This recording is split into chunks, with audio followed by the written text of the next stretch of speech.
Colorado is apparently going to get murdered in Atlanta, according to one insider. Do we think that's going to happen? I don't think so.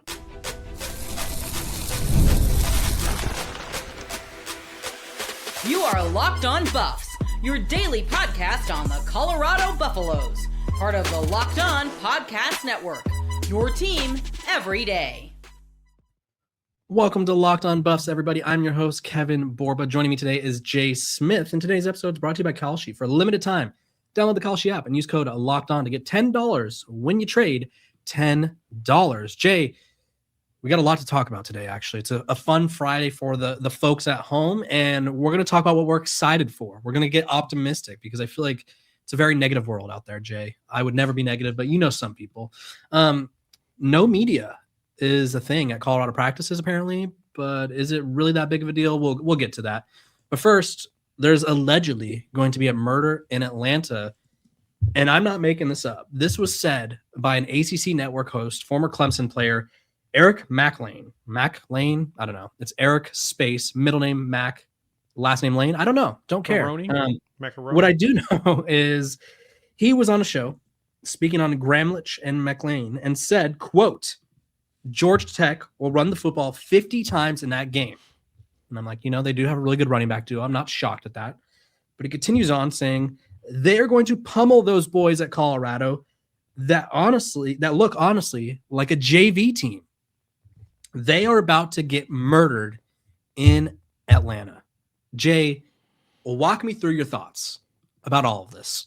I thought that was a very funny statement to make.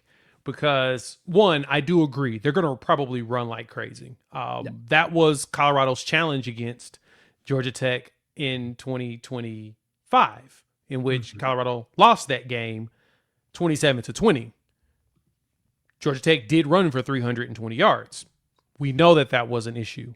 That is something that Coach Marv emphasized a lot, especially with his time at Virginia Tech. Now, let me say this first before I continue.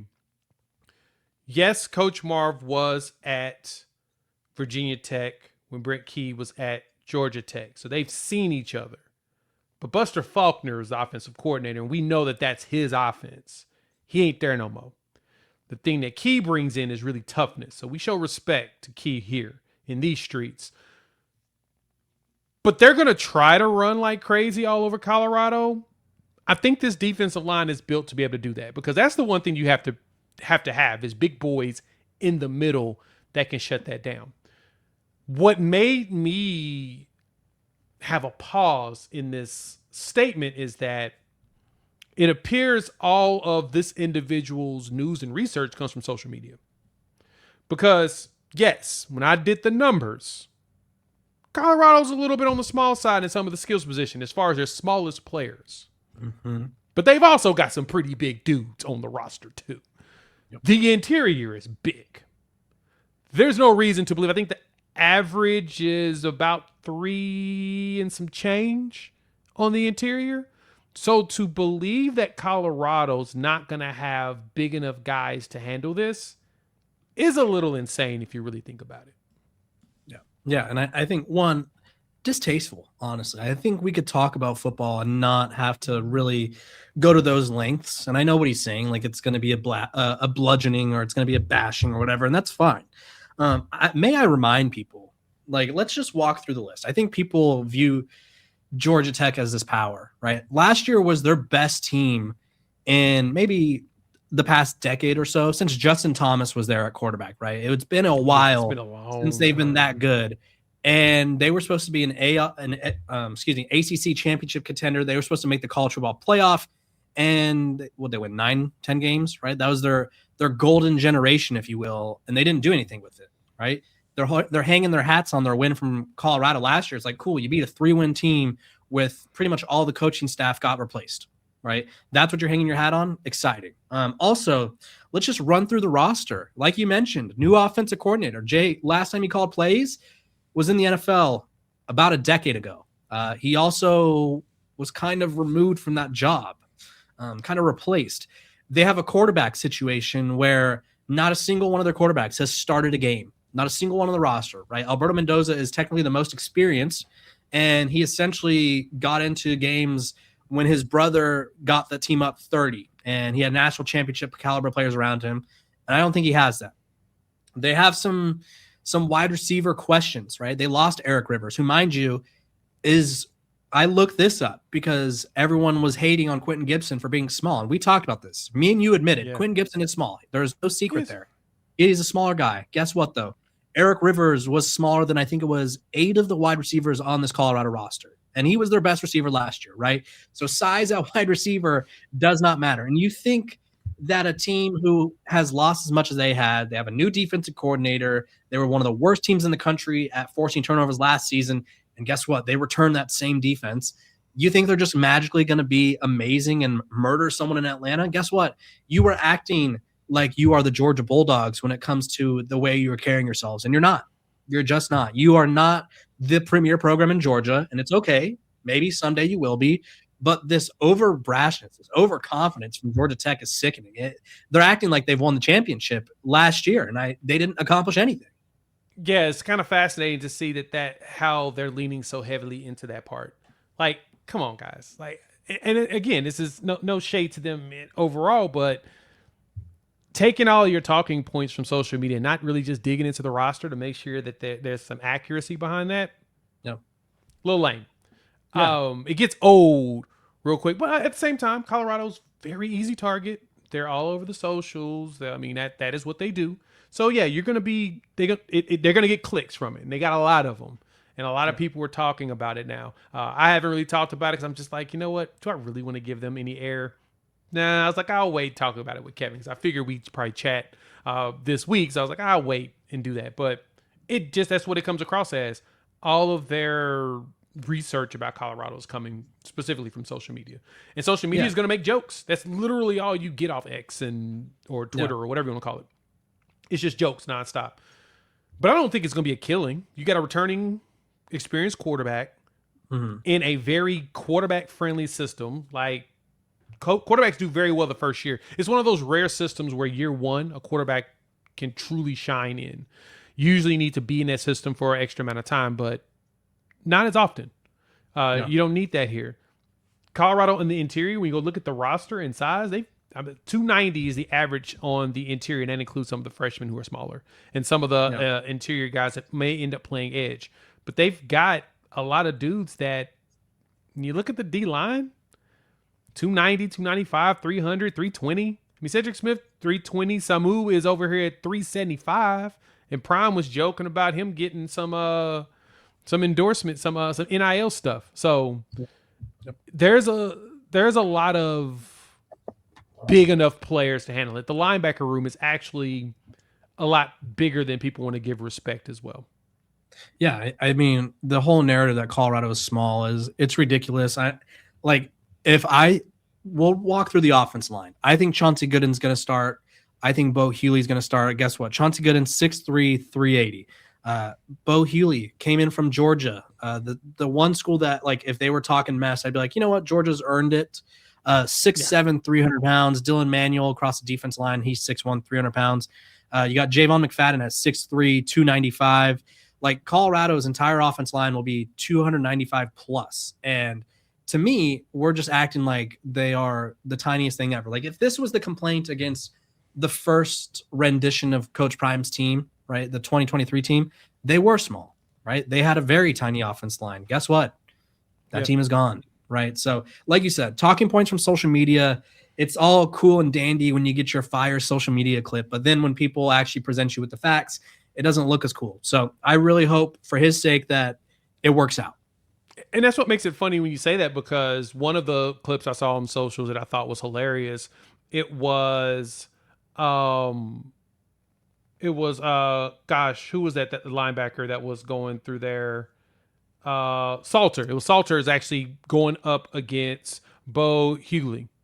And they're like, oh my God, he's an edge? That's crazy. He's tiny. He's like 6'2", 6'3", 230. He's not tiny at all. But he's going up against a dude that's 6'7", 300 pounds. Yes, he's gonna look tiny against that dude. Yeah, it's a great point. Like if you think about, football players are big. I'm not gonna like pretend they're not. But if you look at Myles Garrett next to Steph Curry, he looks small. He is short, comparably. Yeah, right. he just looks wider. Football- Is basically yeah. it. Football players are roughly 6 foot to 6'5", and 6'5" is like the high end for the most part. There's definitely some guys who are taller, but it's usually offensive linemen, right? But like football players, so when someone's that big, like 6'7", 6'8", they do look a lot bigger than everyone else because guess what? They are, right? Like Myles Garrett's the most feared man in the NFL, and he's shorter than Steph Curry, who is like a small guard in the eyes of the NBA. Like football size is so skewed. It was a whole thing. And Jay, I don't think Georgia Tech's going to murder Colorado. I can't wait to unveil our predictions once it gets closer. But listen, you're 7-point favorites. I think that's really generous. I think that number is going to go down significantly as the game rolls around. But realistically, like, what are we talking about? We're going to take a quick break. When we come back, Coach Prime is not letting the media be the media, apparently. What does that mean?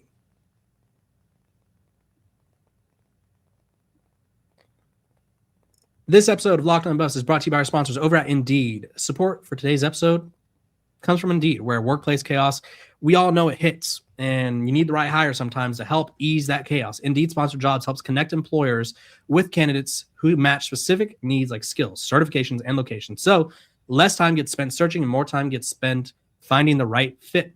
People are finding quality hires on Indeed right now, and the minute I've been talking to you, companies like yours made 27 hires on Indeed, according to Indeed data worldwide. One thing that we all know is a bought-in company can really make things easier, right? Colorado is fully bought into working with their new staff, working with these new players towards a new goal, building a strong culture. So, and it's been helping, I think. So spend less time searching, more time actually interviewing candidates to check all your boxes, less stress, less time, more results.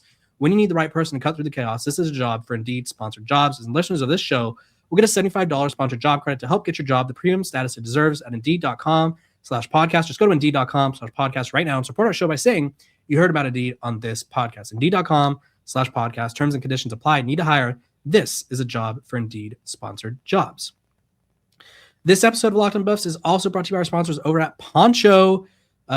Jay, let me tell you about the comfiest game day gear in the business over at Poncho, because if you're going to be living in game day gear like myself this upcoming season, you're going to want to get some game day gear from Poncho. It's one of those things where it's like a performance shirt, but it actually looks good and it feels good. You feel sharp. And the best part is it's built for real life, super lightweight, breathable, and comfortable enough that you could throw it on for a full day of tailgating, sitting in the stadium, or just hanging out, watching the game with friends without ever feeling like you need to change.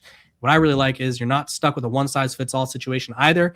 You could dial in with the fit with regular, slim, or tall. Plus, they got long and or short sleeves. So if you grab the best part, actually, if you grab your team's shirt between August 2nd, August 16th, you're covered by Poncho's Natty Back Guarantee.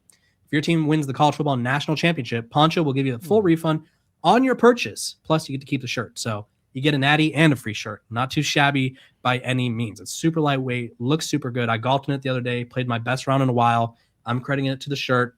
So go to ponchooutdoors.com/lockedon and enter your email to get $10 off and free shipping on your first order. That's PONCHO outdoors.com/lockedon.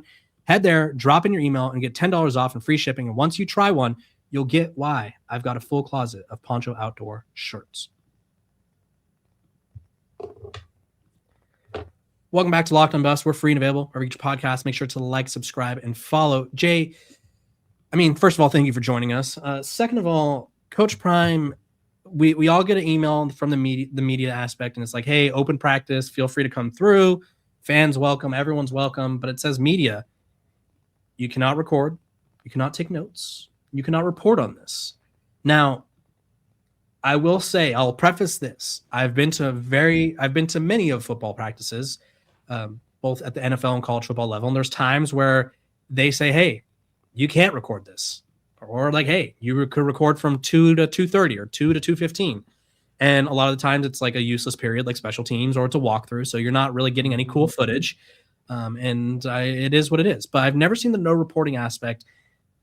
Do you think this is too far, or is this just a little gamesmanship from Coach Prime ahead of Georgia Tech? It feels like a little bit of gamesmanship because I'm going to be 100% honest. I feel like people are reporting what's going on at practice quite often.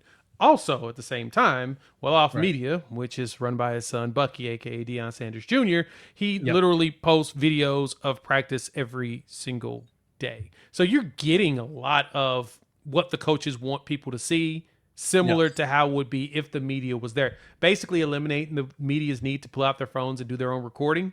Right. They've got those clips in there that I'm watching people post on social media all the time. And so Kevin, to me, it does feel like he's trying to protect some of the narrative around the team, which makes sense. It is one of those that you do want to do, while at the same time, people are reporting. I'm seeing articles every other day about what's going on at practice. So people are passing information on that needs to be passed on. For them here in fall camp, it's probably trying to calm down any potential hysteria. Because there is that. I've seen that with even a lot of other programs, that the local beat will report injuries and all of this stuff, or this guy didn't practice because he's banged up. And then, of course, the fan base loses their mind. Like, oh, my God, the season's over. This person's hurt. And it's like, but why? Why are we – it's fall camp. Let's wait until you hear that someone's out for the year. Why are we really losing our minds about it? So it is odd for them to just put it out there and announce it that way. But the reporting's happening. So I think they're just trying to control it in the doing it when they do it, like as far as open practices go. They just don't want that stuff to fly on social media the entire time. Yeah, I think the journalist in me is like, I don't love not being able to write about stuff or whatever. But at the same time, like, I do feel like the well-off media videos, they teach us a lot. Also, let's call a spade, right? They have the market cornered on Colorado content. They are the only place where you could get footage from Colorado. I mean, the school will post some stuff, but like, who do you think they're getting that footage from, right? So they have the market cornered. They know what they're doing. And I've always said this, Deion Sanders, aside from being a coach, a father, he's a businessman. And he understands that, like, hey, my son's business, it really flourishes when no one else has any content to give. And so I think there's that aspect to it, like you mentioned a little bit. And also the go-go offense, I mean, we've seen it before, but we have not really seen it at the Power 4 level. So I think there is a lot of gamesmanship with this, where it's like, hey, fans come through, get to see your guys, but like, we don't want Georgia Tech to be able to watch a video and be like, okay, this is how we're using Quentin Gibson, or this is how we're using Ernest Campbell, for example, right? There's videos out there, and I'm sure they're studying it, but any edge they could get, they will try to get. So I thought it was interesting. I do think it was blown out of proportion because it's Colorado, but I mean, we're not new to that, right? I mean, I feel like I almost want to do a segment where it's like things that other teams do that Colorado could try and it would like blow up. Like, imagine if Coach Prime allowed social media to decide who's going to be calling plays for the first drive of their game against Georgia Tech, like Akron's doing against Robert Morris. That would be hilarious. That would go. And I love that the Robert Morris fans are trying their hardest to win that, so that they can influence that game, which is even more hilarious. Yeah, no, it's like one of the worst. Like, it's just one of those things where it's like, I think people love to pick apart Colorado, and this is just another example for them to do so. I do think if you're Colorado, though, you kind of set this one up. Like, I think this was probably the most preventable one, where it's just like, hey, we don't want you recording. I think reporting on stuff would have been fine. Like, I think that's the part that really irked me, but hey, it's his program. He could do whatever he wants until whenever he wants, right? So we will take a quick break, but we're going to get positive. I think there's too much negativity out there, and we're going to talk to you guys about what we're most excited about for this upcoming season.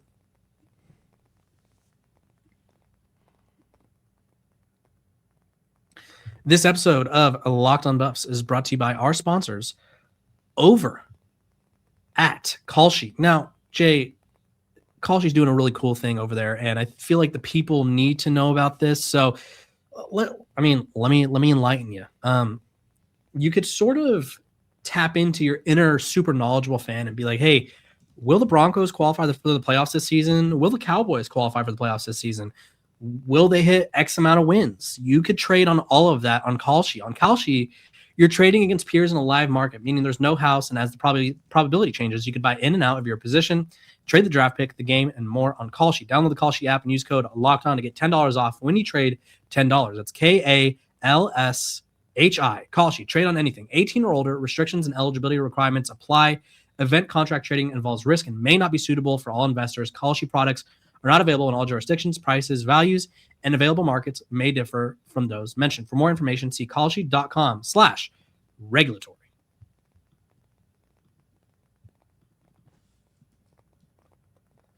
This episode of Locked on Buffs is also brought to you by our good old sponsors over at Odoo.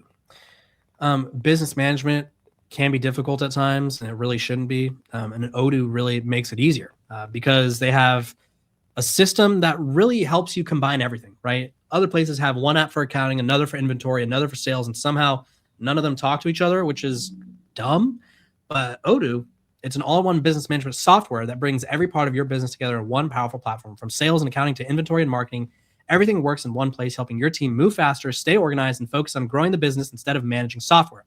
The best organizations know that success isn't just about talent, it's about having everyone working together toward the same goal. And that's true in sports, just like it is in business. I mean, Colorado, they're working towards the goal of being united. They're working towards the goal of running the football. They have all these new goals, and it starts from the top down, and you can see that. So great organizations win because operations matter, and that's why you should get Odoo. Try for free today at odoo.com/locked on. That's odoo.com/locked on.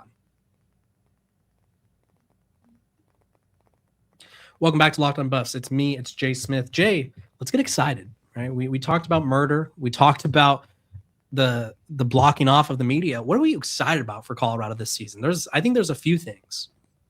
I've got a long list, but the starting point for me is going to be the defense.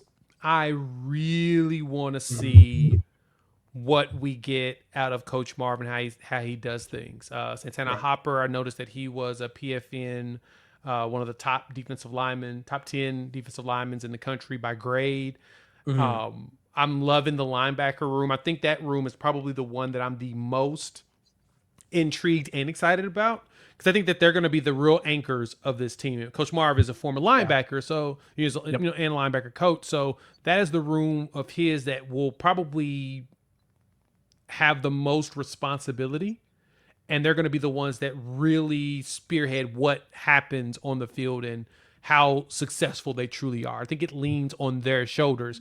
So I'm excited to see what they're going to look like. I know they're going to be headhunting like crazy and really getting some hits. Yeah. I'm really stoked. That's the thing I'm excited the most about, is really holistically what the defense looks like, and then that linebacker room, how they perform. Yeah, that's a great one. I mean, especially with linebackers were the weak point last year. I mean, the defense line wasn't special by any means, but linebacker was atrocious, like you were talking about. And Chris Marv, that's his spot, right? He was a linebacker. He gets it. He gets how to turn these things around, and I hope he finds success. I'm going to go to the other side of the ball and just go with the go-go offense in general. I think there's this notion that it's gimmicky. And I had a former Brennan Marion assistant on my show last week, or I think it was last week, and he really just broke it down. He's like, listen, people think it's gimmicky because it's different, but it's in the NFL. It's all over college football. People are taking and sort of making it their own. And I'm just excited to see what the go-go offense looks like with all these weapons, because I do think to some degree that this is probably the most dangerous offense Brennan Marion has had. And he's done a lot more with less. And so I'm excited to see what he's able to do with what looks to be one of the more talented offensive weaponry in the country. Yeah. Oh, man. The speed of that offense and mixing it with this defense really makes me wonder exactly how they are going to be able to incorporate each. That is going to be cool, because tempo usually hurts defenses more than anything, because there's tendencies of having really quick possessions, and all of them, anybody that's run a tempo, they'll have moments where they'll have a 12-minute possession because they may run it once, throw it twice, and it's incompletions. And so you're basically a quick turnaround from your offense getting on the field and your defense going back out there. So that's not uncommon. But those that know how to adjust and make sure that not only are they getting not enough first downs, but they're burning the right amount of clock to make sure that even in a tempo stage, their defense is getting rest. That to me is going to be intriguing to see exactly how Brennan Marion does it. They did it well at UNLV. Sacramento State was pretty solid as well, but UNLV was really good. Him and Odom over there a couple years ago, and so I'm ready to see what it looks like in the P4 too, but how it also complements this defense because they got to help each other out, right? The defense needs to do their job to get the other offense off the field as fast as possible, and then your offense needs to find a way to hang on to the ball as long as possible, and so your defense can be ready to go back out there too. Yeah, and I think another thing I'm excited about is just depth in general. I feel like Colorado has depth, and I don't feel like we could say that last year at all. Really, it felt like we thought we had depth, and then all of a sudden, like a few weeks in, it was like, okay, we actually don't have depth at all, and we're like really thin at most of these positions out here. So that's something that excites me. Jay, hit me with another one. Another one that we could probably say that we know is going to be really good. It's going to be that wide receiver room. Like every year, Colorado's always got some solid wideouts. Yeah. And this one feels like it's going to be even more explosive in that go-go offense. I'm really excited to see where they take that. How productive they can be, especially for Julian. Since we know Juju's going to be slinging it, that's how this go-go works. And the go-go is a very run-heavy offense. I want to see how well these wide receivers can play within the flow of the offense and actually maximize their opportunities and put up some numbers this season. I think that they're going to be very fun to watch as well. Yeah, I think the wide receiver room, I think it's the deepest that they've had in the Deion Sanders era. I'm kind of flirting with that idea.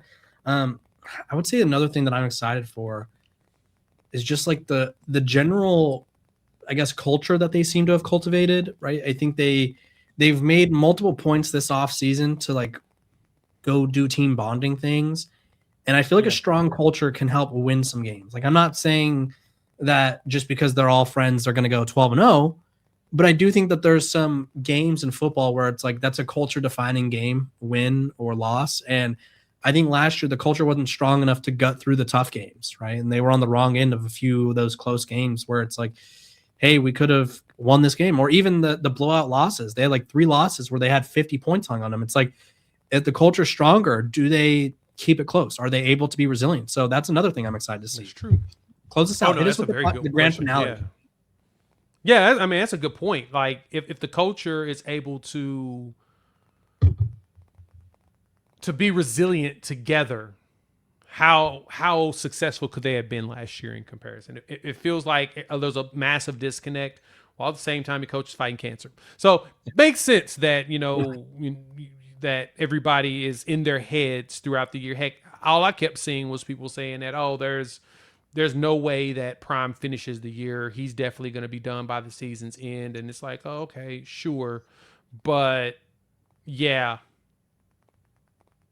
Prime lets you know he's back. He's feeling even better. And the players are saying he's even more locked in comparison to years before. And so it's most likely because feels like he got another chance at life, and he's excited about it, and he wants to take advantage of that opportunity. And so Prime being super locked in and surrounding himself with coaches that at some point could be head coaches. Brennan Marion's going to be a head coach one day. I think Coach Marv wants to be one, but I mean, if he continues to ascend himself as the defensive coordinator, he should. Yeah. I think that the Buffs are going to have a much better year than people expect. Absolutely. Do you have one final thing you want to send the people with of excitement before we go? Yeah, man, go over there and watch the Well Off Media stuff and watch that practice. That'll get you goosebumps going. Every time I watch some practice footage, I'm like, ooh, I love them. Boo Carter, man, they may have got a steal of a dude that may have had a troubled background, but he may have figured it all out. He may have gotten out of his head and is going to put it all together. And he put it all together. Prime's right. That dude may end up being a first rounder. Yeah, there's a lot of things to be excited about. You guys comment below. Let us know what you're excited about as the season gets closer. We appreciate all you guys for tuning in to Locked on Buffs, making me your first listen of the day. We're free and available over each podcast. Make sure to like, subscribe, and follow. Jay, tell the people where they can find you. Yeah, you can find me over at Locked On Sooners talking Oklahoma and SEC ball. Also at my channel, Primetime CFB, where I'm talking Colorado Buffs and Big 12 ball. So, Kevin, thanks for having me as usual. Of course. We will see you guys next week.